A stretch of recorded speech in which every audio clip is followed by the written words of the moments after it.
يا صباح الفل، يا صباح الجمال. شايفين النهارده هنعمل ممبار ما شاء الله، كل رزه لوحدها ودايب ومستوي من غير لا كحت ولا سكاكين تقطع في ايديكي ولا رزايه واحده في قلب الشوربه. شايفين الشوربه عامله ازاي؟ جميله جدا، مفيش رزايه واحده في الشوربه. تعالوا كده نصلي على الرسول ونشوف الجمال ده هنعمله ازاي. عندي هنا ده كيلو ونص ممبار، انت طبعا الكميه اللي انت عايزاها.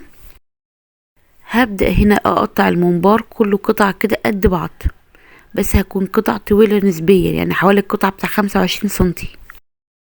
انا بحب اعمله طويل، وانتي بالشكل اللي انتي حابة تعمليه. لو حابة تعمليه صغير تمام برضو مفيش اي مشكلة.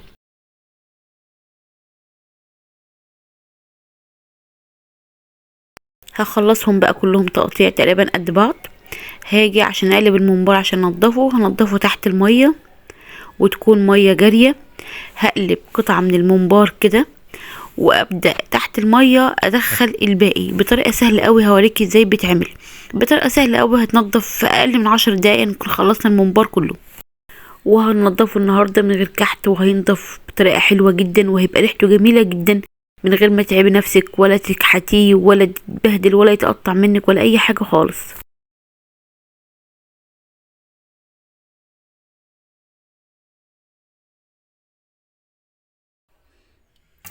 هوريكي واحد كمان واتنين عشان تتاكدي ازاي بنعرف ننضفهم بكل سهوله.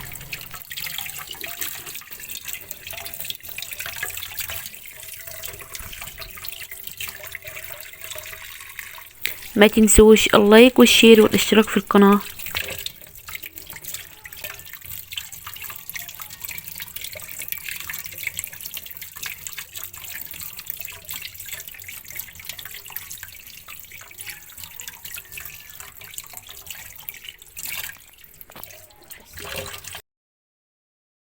بعد ما بنخلص الممبار تنظيف، ابدا بقى اضغط عليه كده بحيث ان انا اشيل فيه اي حاجات مش نظيفه، واضغط عليه كويس بحيث اعصره. هبدا اول مرحله تنظيف هنضفه هنا بحوالي معلقتين كبار دقيق. هدعكه كويس جدا بالدقيق. الدقيق بيشيل اي زفاره وبيشيل اي حاجه مش كويسه وبيشيل اي روايح. دي اول خطوه. بعد ما نضفه بالدقيق بقى هنشوف الخلطه اللي هتخليه ينضف معاكي من غير ما تكحتي. هجيب هنا حله كبيره فيها ميه، وابدا اضيف عليها في الاول اجيب كوبايه كبيره ملح، 3 ليمونات كبار هعصرهم كويس جدا واقطعهم كمان اسيبهم بقشرهم، وعارفين طبعا الليمون مطهر وجميل قوي. وهبدا انزل بالممبار. عندي بقى هنا مهم جدا ان انا هجيب 3 معالق كبار كربوناتو. الكربوناتو بيخليه ينضف كويس جدا وبيشيل فيه اي حاجه واي رواسب. بعد ما اضيف الكربوناتو هجيب كوبايه خل. كوبايه الخل اول ما هنزلها على المحلول الملحي والليمون ده والكربوناتو هنبص نلاقي الخليط معانا بيفور وبيعمل رغوه كبيره جدا، وده بينضف الممبار وبيشيل منه اي روايح مش نظيفه.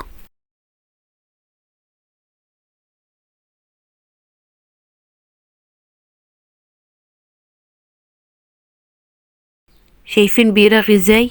وبينضف كده جدا لوحده وبيبقى جميل جدا مفيهوش اي اهداب، حلو قوي.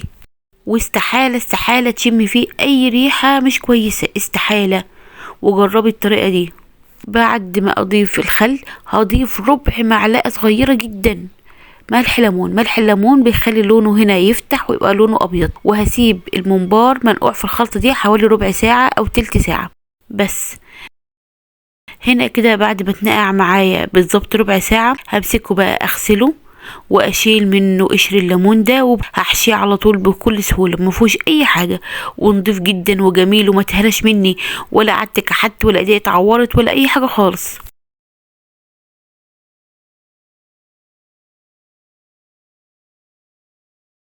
هبدا اجهز بقى الخلطه اللي هحشي بيها الممبار. عندي هنا بصلتين كبار هفرمهم ناعم وانزل بيهم على حله على النار. بمجرد بس ما يسخنوا معايا هضيف بقى التوابل: فلفل اسود، كمون، كزبره ناشفه، كركم، ملح.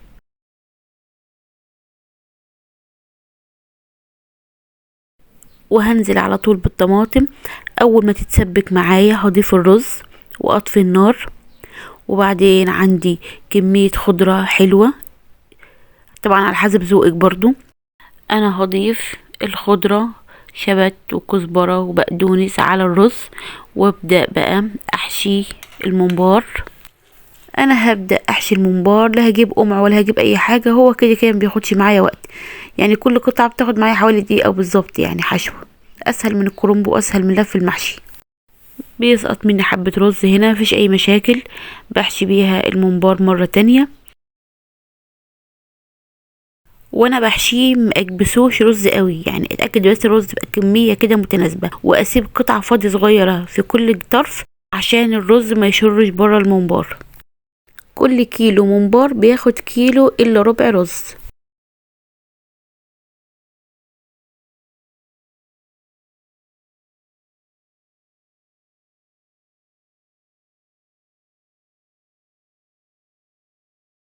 وبعد ما اخلص الممبار كله ابدا اغسله تحت الميه بحيث ميبقاش فيه رز خالص على الممبار. في حله على النار، اهم حاجه الميه تغلي قبل ما اضيف الممبار فيها، لان لازم اول ما اضيف الممبار هو الاطراف بتاعته تقفل من السخونه. هضيف على الشوربه معلقه ملح وبصلايه وطماطم وفصين توم، واسيبه بقى يستوي على النار. هياخد معايا حوالي ساعه بالظبط واقدر اطلعه. شايفين ما شاء الله انا بقلبه اهو قبل ما اطلع الممبار، مفيش رزايه مهريه مفيش حته مهريه، سليم وجميل جدا زي الفل. انا كمان النهارده مش هحمره في زيت، انا هحمره تحت الشوايه في صينيه كده تحت الشوايه، وهيتحمر وارجع اقلبه الناحيه التانية واحمره من ناحيتين. لو انت عايز تحمريه في زيت برضو براحتك، بس انا بحب احمره هنا تحت الشوايه، بيتحمر معايا وبتكون نفس النتيجه مفيش اي اختلاف. قدميه بقى لاولادك لضيوفك بالف هنا. شايفين ما شاء الله جميل ازاي ومتهراش وحلو جدا، وشايفين الشوربه ما فيهاش ولا رزايه، وبالف هنا. لو عجبكم الفيديو ما تنسوش الاشتراك في القناه وشير ولايك لكل حبايبكم، ودمتم يا رب دايما بصحه وعافيه.